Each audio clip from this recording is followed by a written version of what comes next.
water,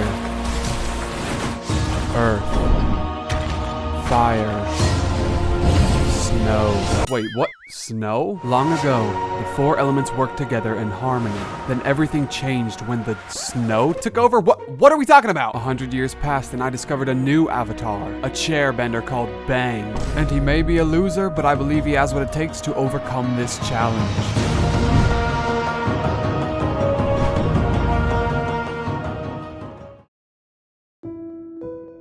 To actually have a chance at completing this challenge, we're gonna need the ability to dash. So we carefully make our way around the little bits of snow in the prologue, which brings us to the granny's house where we clearly have a problem. Now, this is an unskippable cutscene that forces you to touch snow, which is similar to someone launching a snowball straight at your face. So that doesn't really count since technically you didn't touch the snow touched you. So with some precise jumps, we have officially acquired the ability to dash.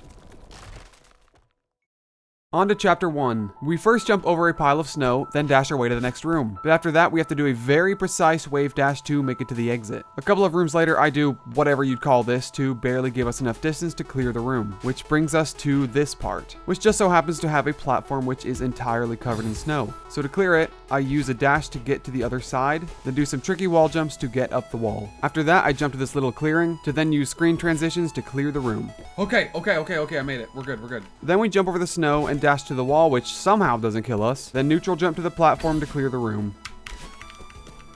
Yes, sir! The next room was super easy and we cleared it without any problems. Just kidding. Time to reset. Are you freaking kidding me? But moving on, we neutral jump, corner jump, then make our way to the final room, which we need to abuse screen transitions once again to clear. But before that, we carefully make our way around the little pieces of snow lying around to clear the chapter. Yes! We make sure to skip before the cutscene forces us to touch snow. So now, on to chapter 2, which after abusing screen transitions once more, there wasn't really any dangerous snow until this room in the battle line fight. So we use the dream block to get to the final key, dash to the wall, then jump to the moving block just before getting touched by the baddie. And really, the only other hard part was right here, which just took some good timing and a slow fall to weave through the snow blocks. Because the rest of the chapter has dream blocks and screen transitions that make it easy on us. Oh, that was huge. I did, however, have to skip the cutscene or else I would have touched the snow. But moving on to chapter 3. Chapter 3 is set inside of a hotel, so there's no snow until you go back outside, where Oshiro's massive head is waiting for you, which we jump on a couple of times to regain our dash. Yes! But after another head bonk, we're through the first room. Yes!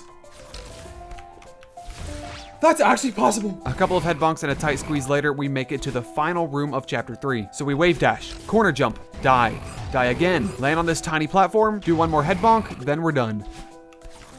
Oh, frick you, big head Oshiro. Now this chapter is where things really begin to pick up, because the wind mechanic is introduced, which makes everything much harder. And we can already see this in the first room. We jump over a block of snow, dash to the other side of the wall, which we grab onto, then barely manage to make it over that sucker. Unfortunately, our stamina runs out by then, but thankfully we can make a few precise jumps to get to safety. After that, we come across this room, which looks much more difficult than it is, because it just requires a dash and a couple of jumps. We then jump over some cheeky snow, jump over some more cheeky snow, then realize that this platform has snow on it. Oh, I can't touch that. So I have to wave dash over it. Okay, that's not a problem though. Next, I have to do a difficult transition here to land on the tiny little bridge.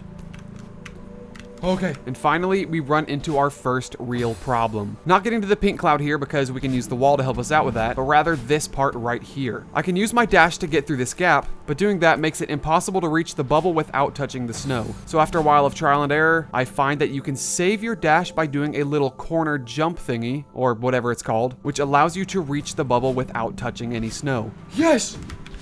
Yes! A bit later, we run into another difficult room, which to beat, you need to neutral jump up this wall, making sure to use as little stamina as possible. Use your dash to get up here, then once the wind stops, you can safely jump down. From there, you wait for the wind to start back up again, then climb your way to victory.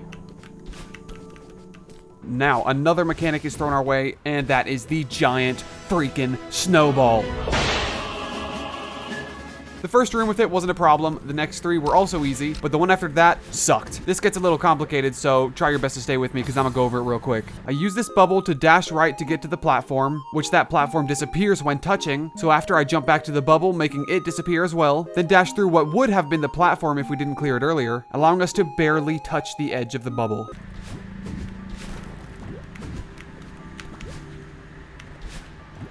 That got me it! That was enough! The thing wasn't in my way that time.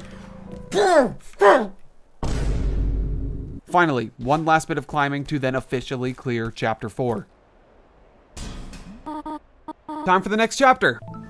Chapter 6, let's go.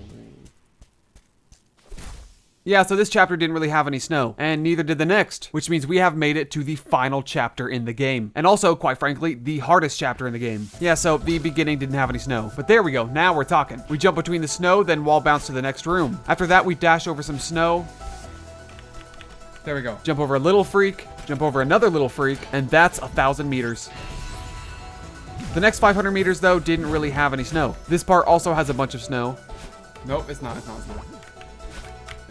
not tricky at all. The next 500 meters had a lot, though. Plus, the giant snowball has returned. Thankfully, we are just too goated at the game. Now let's speed things up. We have used screen transitions once more. We've dashed to this spot so we can save our 2 dashes, which we can use to reach the bubble, clearing 2,000 meters. Too freaking easy, bro. Then realize that the snow here is all this part has to offer. Now time for the checkpoint part, which checkpoint 29 and 30 were easy.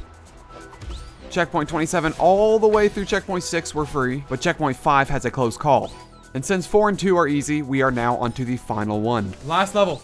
Oh. I then do whatever this is, neutral jump to the top, and now we have one obstacle left to clear. The final stretch, and I see a tiny little block up there that I think I can just barely grab. Let's go! I did it! I actually managed to beat Celeste without touching snow. It was a difficult journey to say the least, but in the end, it was worth every single step. Or did I? Did I really manage to play the entirety of Celeste, a game strictly about climbing a snowy mountain without touching snow? Because there's snow on every wall, every checkpoint, every cutscene. Heck, there's even snow falling from the sky. So let me ask you again, did I really beat Celeste without touching snow? Well, seeing how this is a 2D game, the only thing I would consider as a snow touch would be when Madeline's feet touch the snow directly, meaning when she gets her dash back. So technically, I did beat the challenge, right? But wait, I didn't show the time in Golden Ridge where I was forced to land on one of these platforms due to the wind being so strong. Plus the 2 times in Summit where I was once again forced to touch the snow. So in the end, I was able to beat Celeste while only touching snow 3 times. Or did I?